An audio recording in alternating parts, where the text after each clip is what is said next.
Les fragments restants avaient tué l'être absolu et s'étaient proclamés les nouveaux dieux, assumant ainsi la position de dirigeants et utilisant divers outils contenant le pouvoir de l'être absolu pour traquer les monarques. En conséquence, le roi des géants, Legia, fut capturé par les dirigeants et l'équilibre des forces entre les deux camps s'effondra. C'est alors que les monarques prirent conscience de la gravité de la situation et le monarque des ombres profita de ce moment pour leur tendre la main, sachant qu'ils n'avaient d'autre choix que d'unir leurs forces avec lui afin de combattre leur ennemi commun, les dirigeants. Dès lors, il poursuivit cette bataille interminable, ni en tant que fragment de lumière brillante, ni en tant qu'émissaire divin, mais en tant que monarque des ombres. Le temps jouait en sa faveur. Les cadavres et les âmes qui restaient sur le champ de bataille rejoignaient son armée, et lorsqu'il unit ses forces avec l'armée de la destruction, dirigée par le roi des dragons déchaînés, les monarques ainsi que les dirigeants commencèrent à le craindre. Deux des monarques, terrifiés par le monarque des ombres, décidèrent de le trahir après s'être alliés. À cause de cela, son armée des ombres fut presque anéantie. Une force trop puissante avait conduit à la trahison, tandis que le roi des bêtes, le monarque bestial, s'enfuyait en abandonnant ses soldats. Le roi des démons, monarque des flammes blanches, Baran, dut payer le prix ultime. Mais à cet instant, les soldats d'argent traversèrent leur portail céleste, le monarque releva sa cape, l'enroulant autour de Baran et l'absorbant, tandis que les dirigeants débarquaient. Prenant pied autour du monarque, ils s'agenouillèrent tous devant le roi des morts. Chacun d'eux implora son pardon, affirmant qu'il n'y avait plus aucune raison de se battre. Bien qu'ils possédaient encore assez de puissance pour le renvoyer au néant s'ils le voulaient, ils choisirent de poursuivre la paix. C'était le minimum de respect qu'ils pouvaient lui témoigner après avoir combattu à ses côtés sur les lignes de front en menant l'armée de la lumière brillante. Le monarque questionna leurs supplications, leur demandant si ce n'était pas eux qui avaient blessé leur maître avec des épées et des lances. Un dirigeant lui répondit qu'il était leur maître à eux aussi, ce qui mit le monarque en colère. Il le saisit par le visage et déclara que c'est précisément pour cette raison que leur crime était encore plus ignoble. Le dirigeant expliqua qu'ils devaient mieux comprendre que quiconque ce qu'ils avaient ressenti lorsqu'ils avaient levé leur bannière de rébellion contre leur maître. Ils voulaient simplement mettre fin à la guerre, dit-il. Le monarque des ombres leur ordonna alors de percer son cœur avec leurs lances, puisqu'ils désiraient tant cette fin. Suppliant son pardon, les dirigeants hésitèrent. Il insista pour qu'ils le tuent, mais ils portèrent tous leurs poings à leur poitrine et s'inclinèrent devant lui. Les dirigeants prièrent le plus grand fragment de lumière brillante d'apaiser sa colère. Il expliqua à Jin qu'il avait été submergé et n'avait trouvé aucune solution, alors il avait décidé de se cacher pour préparer sa vengeance. Ayant emprisonné le monarque des flammes blanches en lui, il prévoyait d'attaquer les forces du monarque bestial après avoir laissé son corps se rétablir. Mais pendant qu'il était caché, les monarques, ayant perdu la majorité de leur puissance, furent vaincus par les souverains. Lorsqu'il réapparut devant les monarques, ces derniers profitèrent de l'opportunité pour s'échapper à travers la faille dimensionnelle. Le roi des dragons ne permit cependant aucun combat, sachant qu'il était temps pour eux de récupérer leurs forces. De ce fait, le roi des dragons lui a autorisé à rejoindre ses forces et sont donc partis en quête d'un nouveau monde, dans le but de reconstruire leurs armées.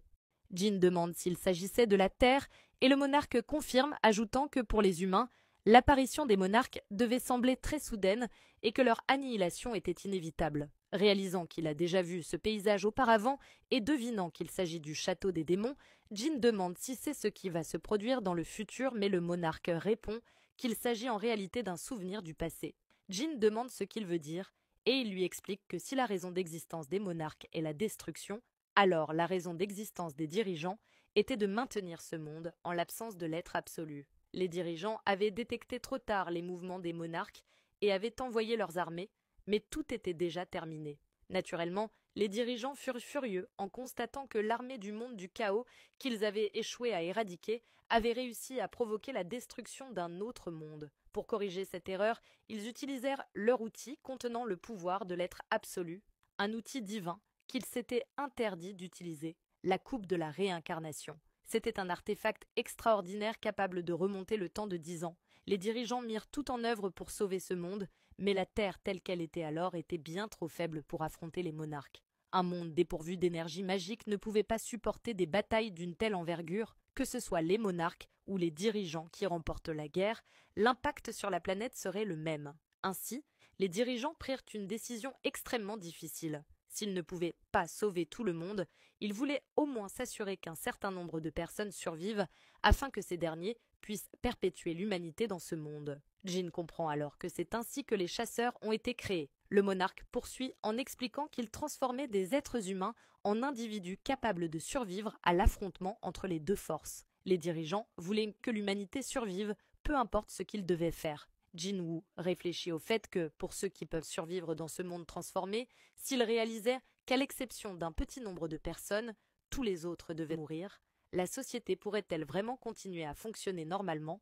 Le roi démon est un fragment de mémoire laissé par le monarque des ombres. Jin en déduit que ce monde a déjà traversé d'innombrables annihilations, ce que le monarque confirme. Cependant, les êtres supérieurs ne peuvent pas aller à l'encontre du cours du temps.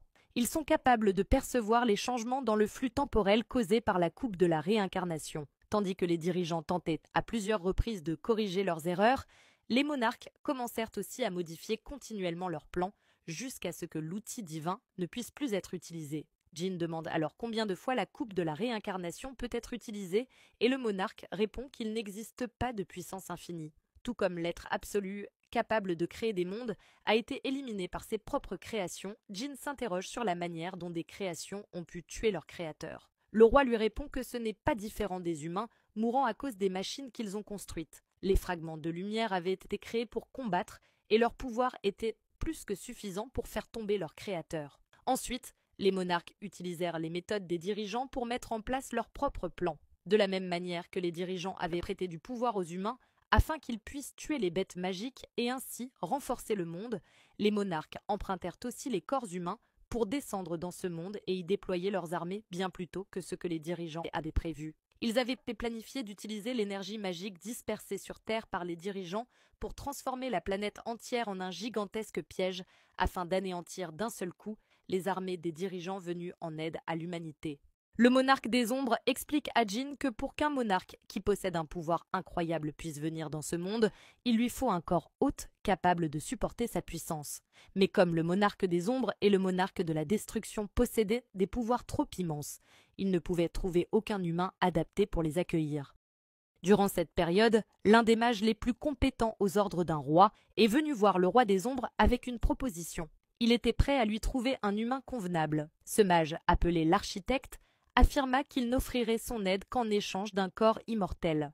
Malheureusement, aucun être vivant ne pouvait devenir un réceptacle capable de contenir la mort. L'architecte, grâce au système qu'il avait conçu, chercha sans relâche quelqu'un doté d'un grand talent pour percevoir la puissance magique, quelqu'un possédant une force physique prodigieuse, une supériorité, un mental d'acier. Il cherchait un humain dont la puissance pourrait égaler celle du monarque. Sa quête n'était pas facile, mais au cours de ses recherches, il trouva quelqu'un qui surpassa son système, quelqu'un qui réécrivit les règles de son jeu et dépassa toutes ses attentes. Sung Jin-woo, qui avait toujours été faible, toujours le plus proche de la mort, et pourtant échappant encore et encore à son étreinte. Il observe Jin, et malgré l'opposition de l'architecte, il le choisit, se répétant une fois de plus « Je suis les archives de tes difficultés, la preuve de ta résistance et la récompense de ta souffrance. » Jin répondit que même s'il avait dépassé les attentes de l'architecte, il n'avait sans doute pas été suffisant pour pouvoir supporter pleinement la puissance du monarque.